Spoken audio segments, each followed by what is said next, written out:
Bien, pues hoy nos adentramos en un texto con 2 milenios de historia, el primer capítulo de la primera epístola de Pedro. Tenemos un comentario muy exhaustivo que lo desglosa casi palabra por palabra, y la idea es extraer su pulso, las ideas que siguen resonando. Vamos a ver de todo, desde quiénes eran los destinatarios hasta, el propósito del sufrimiento. Para empezar, el análisis se para en algo que solemos pasar por alto, el saludo. El autor se presenta: Pedro, apóstol de Jesucristo. El comentario subraya que apóstol no es solo un título, es toda una declaración de autoridad, ¿no? Alguien enviado por Cristo para hablar de Cristo. Pero lo que a mí de verdad me llama la atención es a quién se dirige. Extranjeros de la dispersión. Suena a un grupo, muy concreto y a la vez muy poético. Es que es una definición de identidad crucial para todo el capítulo. El término griego original, parepidemos, describe a alguien que vive temporalmente en un lugar que no es su hogar. El análisis lo conecta con figuras como Abraham, que vivió como extranjero en la tierra prometida. La idea de fondo, es potentísima. Les está diciendo a sus lectores que, da igual donde vivan, en el Ponto, Galacia, Capadocia, su verdadera ciudadanía no está en este mundo. Son peregrinos. O sea que desde la primera línea ya establece una tensión. Vives aquí, pero... Exacto, pero no eres de aquí. Y eso redefine por completo tu perspectiva. Claro. Y esa identidad de elegidos y extranjeros se fundamenta, según el versículo 2, en algo increíblemente denso. El comentario lo describe como una de las afirmaciones trinitarias más compactas de toda la Biblia. Sí, eso me ha sorprendido. En apenas una frase condensa la obra del Padre, del Hijo y del Espíritu Santo. Pero, ¿por qué empezar con algo tan teológicamente cargado? ¿No se arriesga a abrumar al lector desde el principio? Es una pregunta muy pertinente. La fuente sugiere que no es un simple resumen doctrinal, sino la base de su seguridad. Fíjate, descompone la obra de la Trinidad en 3 actos coordinados. Primero, la presciencia de Dios Padre. Y aquí se hace una aclaración vital. No se trata de que Dios mirara al futuro y viera quién iba a creer. No, es una elección activa, una decisión que incluye afecto. Es decir, no es una predicción pasiva, sino una intención activa. Precisamente. El segundo acto es la santificación del Espíritu. El análisis lo describe como el agente ejecutivo de la Trinidad, por así decirlo. Es el que toma esa elección eterna del Padre y la hace realidad en la vida de una persona, consagrándola, apartándola para Dios. Y el tercer acto cierra el círculo. Habla de obediencia y rociamiento de la sangre de Jesucristo. El concepto del rociamiento puede sonar, un poco extraño hoy en día. Sí, pero para sus lectores evocaba una imagen muy poderosa del Antiguo Testamento, la del pacto en el Sinaí, cuando Moisés roció la sangre sobre el pueblo para sellar su acuerdo con Dios. Aquí el comentario explica que simboliza la aplicación personal, eficaz, del sacrificio de Cristo. La fe se presenta como un acto de obediencia a esa verdad, y el rociamiento es la confirmación de que esa persona está ahora bajo los beneficios de ese nuevo pacto. Así que, en una sola frase, tienes la elección del Padre, la acción del Espíritu y el sacrificio del Hijo, todo trabajando en conjunto. Es el fundamento de todo lo demás. Recordad quiénes sois y de dónde viene vuestra seguridad. Y después de una introducción así tan profunda, es como si la emoción no pudiera contenerse más y el texto estallara en una alabanza. Totalmente. Los versículos 3 al 5 son una doxología, una explosión de alabanza. El comentario los califica como una de las joyas literarias y teológicas de la Biblia. La causa de esta alabanza es que Dios, por su gran misericordia, nos ha hecho nacer de nuevo, no por méritos, no por esfuerzo, sino por pura misericordia. Y este nuevo nacimiento tiene un propósito muy claro. Para una esperanza viva. Me encanta esta expresión. No es una esperanza vaga o un simple deseo. ¿Qué la hace viva? El análisis es muy claro en esto. Su vitalidad viene de su fundamento. No es una ilusión, porque está anclada en un hecho histórico. La resurrección de Jesucristo de entre los muertos. La resurrección es la prueba de que la muerte ha sido vencida, y por tanto la garantía de que esta esperanza es real, y de que conduce a la vida eterna. Una esperanza basada en cualquier otra cosa estaría, muerta. Y esa esperanza viva se dirige hacia algo concreto, una herencia. El versículo 4 la describe con 4 adjetivos. A primera vista parece una simple lista, pero el comentario sugiere que hay algo más ahí, ¿no? Mucho más. Es una lista al azar, es una construcción deliberada para dar una seguridad absoluta. El autor está, digamos, anticipando y desmontando todas las ansiedades humanas sobre el futuro. La herencia es, primero, incorruptible, no puede estropearse ni decaer. Segundo, inmaculada, no puede ser manchada por el mal. Y tercero, inmarcesible, no se marchita como una flor, no pierde su belleza. Es como si estuviera construyendo un caso legal contra cualquier pérdida. Cubre la decadencia, la corrupción. Exacto, y la devaluación. Y remata con la cuarta característica, que es la más reconfortante. Está reservada en los cielos. El análisis usa la analogía de un asiento reservado, pero esta reserva es infinitamente más segura porque el que la guarda es Dios mismo. Está fuera del alcance de cualquier ladrón, crisis económica o catástrofe. Es la respuesta definitiva a la inseguridad humana. Pero aquí surge una duda lógica. La herencia puede estar a salvo en el cielo, pero ¿y el heredero? La persona sigue aquí, en un mundo lleno de peligros. Podría perderse por el camino. Es la pregunta clave, y el versículo 5 la aborda de frente. Dice que los creyentes no solo tienen una herencia guardada, sino que ellos mismos están siendo guardados por el poder de Dios. El verbo griego que se usa, frureo, es un término militar que significa custodiar. ¿Como una guarnición en una fortaleza? Justo eso. La imagen es doble.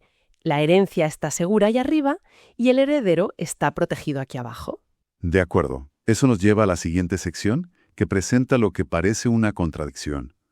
¿Cómo es posible sentir una alegría inefable y al mismo tiempo estar afligido por diversas pruebas? Suena incompatible. ¿Acaso está diciendo que hay que fingir alegría en medio del dolor? No, en absoluto. El comentario lo presenta como una de las grandes paradojas realistas de la vida cristiana. No se niega la realidad del dolor. La aflicción es genuina. La frase «si es necesario» indica que estas pruebas no son accidentes sin sentido, sino que tienen un propósito dentro del plan de Dios. ¿Y cuál es ese propósito? El versículo 7 lo compara con el proceso de refinar el oro. El fuego no destruye el oro, lo purifica, quema las impurezas y revela su verdadero valor. De la misma manera, las pruebas sirven para purificar y demostrar la autenticidad de la fe. De hecho, el texto llega a decir que una fe probada es mucho más preciosa que el oro, porque el oro al final es perecedero, pero la fe tiene un valor eterno. Y el resultado final de este proceso de refinado es que la fe resulte en alabanza, gloria y honor cuando Jesucristo sea revelado. El comentario hace una distinción interesante sobre esa revelación. Sí, la palabra griega es apocalipsis, que no significa la llegada de alguien que estaba ausente, sino el desvelamiento de alguien que ha estado presente todo el tiempo, pero de forma invisible. Y la relación con esa persona invisible es lo que lo sostiene todo. El versículo 8 lo dice con una ternura increíble. A quien amáis sin haberle visto. Es una relación basada en la fe y el amor, no en la vista, y es la fuente de esa alegría inefable y gloriosa, una alegría tan profunda que las palabras apenas pueden describirla.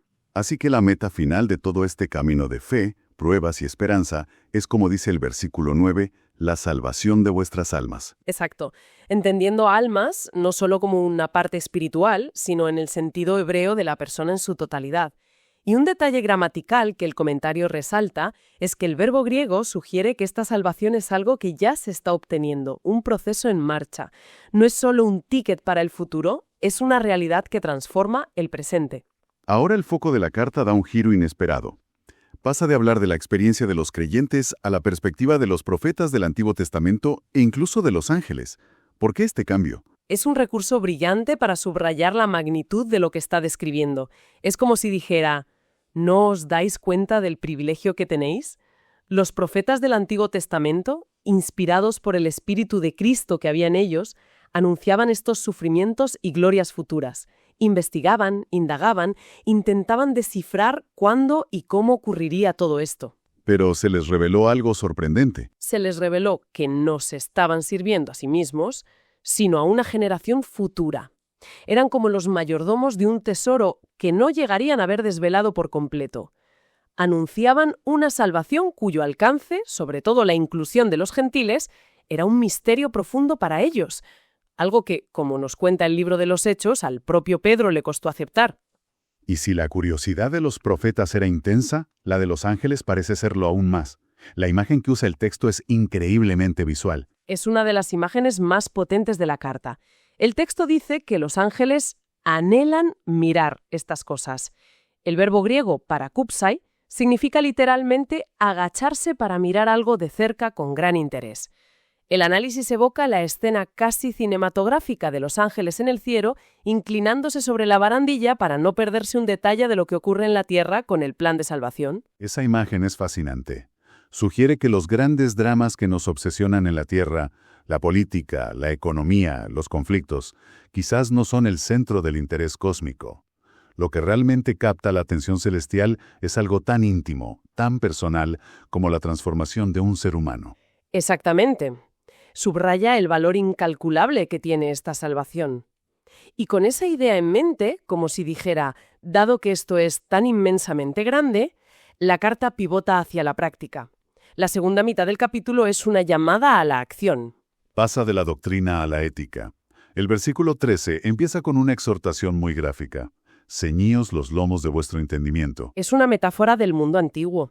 Para correr o trabajar, la gente se recogía las túnicas largas atándolas a la cintura. Ceñirse los lomos significaba prepararse para la acción. Aquí, aplicado al entendimiento, es una llamada a tener una mente preparada, lúcida, no perezosa. A esto le añade sed sobrios, que implica autocontrol y vigilancia, y poned vuestra esperanza por completo en la gracia. Es una llamada a un cambio radical de mentalidad, a no vivir según los antiguos deseos de la época de ignorancia. El comentario asocia esta ignorancia directamente con su pasado pagano. Sí, y para motivar un cambio de vida tan exigente, el autor no recurre a amenazas, sino que ofrece tres grandes razones, tres pilares. El primero es la naturaleza misma de Dios. Cita el libro del Levítico. Sed santos porque yo soy santo. La santidad no es una opción, es un asunto de familia. Los hijos deben parecerse a su padre y debe abarcar toda vuestra manera de vivir. Muy interesante. Sí, porque se dirige a Dios como padre, lo cual es consuelo, es intimidad. Pero inmediatamente añade que ese mismo padre es un juez imparcial que juzga a cada uno según sus obras. Esta dualidad debe inspirar un temor reverencial durante el tiempo de peregrinación. No un miedo que paraliza, sino un respeto profundo que toma en serio las consecuencias de las acciones. Y el tercer motivo es quizá el más poderoso emocionalmente. Se centra en el precio que se pagó por ellos. Aquí el contraste que plantea es brutal. Les recuerda que fueron rescatados no con cosas que se devalúan, como el oro o la plata, sino con la sangre preciosa de Cristo. Y el rescate no fue de un enemigo externo, sino de una vana manera de vivir heredada de vuestros padres. Un momento, eso es muy profundo. No dice que fueron rescatados solo del castigo por el pecado, sino de una vida vacía, sin sentido. Le da una dimensión existencial, no solo teológica. Totalmente. El sacrificio de Cristo, descrito como el de un cordero sin mancha y sin contaminación, no solo resuelve un problema legal con Dios, libera a la persona para una vida con propósito. Y para darle aún más peso, los versículos siguientes sitúan este plan de rescate en la eternidad. Revelan que fue concebido antes de la fundación del mundo. Lo cual implica que la caída del ser humano no pilló a Dios por sorpresa. El remedio ya estaba preparado. Esa es la conclusión del comentario. Todo este plan eterno se manifestó en la historia con la muerte y resurrección de Cristo, para un fin muy concreto, para que vuestra fe y esperanza estén en Dios. La fe no se apoya en una idea abstracta, sino en el poder de Dios demostrado al levantar a Cristo de la muerte. Y así el capítulo llega a su culminación, conectando toda esta teología de la fe y la esperanza con el amor. ¿Cómo se produce esa unión? Es la consecuencia lógica y práctica de todo lo anterior. Si han nacido de nuevo de una simiente incorruptible, que es la palabra viva y permanente de Dios, entonces ahora tienen una nueva naturaleza, una nueva familia. Y en esta nueva familia, el amor es la norma. El texto parece pedir dos niveles de amor. Sí, y el análisis lo destaca. Primero habla de un amor fraternal no fingido, usando la palabra griega Filadelfia, que se refiere al afecto genuino entre hermanos, a llevarse bien sin hipocresía. Pero luego sube la apuesta, exhorta a amarse unos a otros entrañablemente, de corazón puro, usando un verbo relacionado con ágape. Este es un amor más profundo, intencional, ferviente, un llamado a ir más allá del simple caerse bien. Y para cerrar, cita al profeta Isaías contrastando la fragilidad de la vida humana, toda carne es como hierba, con la eternidad de la palabra de Dios, que identifica explícitamente con el evangelio que les fue anunciado. Un final muy potente. Sí, porque ata el final con el principio. Esa palabra eterna es la simiente incorruptible que les dio una nueva vida y una esperanza viva. Y es esa misma palabra la que debe ahora alimentar su amor y su conducta santa. Todo está interconectado. Entonces, si damos un paso atrás, lo que hemos visto es un argumento increíblemente bien construido. Empieza estableciendo una nueva identidad de extranjeros con una esperanza segura. Explica que el sufrimiento tiene un propósito, revela que esta salvación es un misterio que fascina incluso a los ángeles. Y, a partir de todo eso, construye un llamado práctico ineludible, a vivir una vida de santidad y amor. Exacto. El comentario deja claro que en este capítulo la doctrina no es un fin en sí misma, sino el motor de la ética. Lo que crees sobre Dios determina fundamentalmente cómo vives.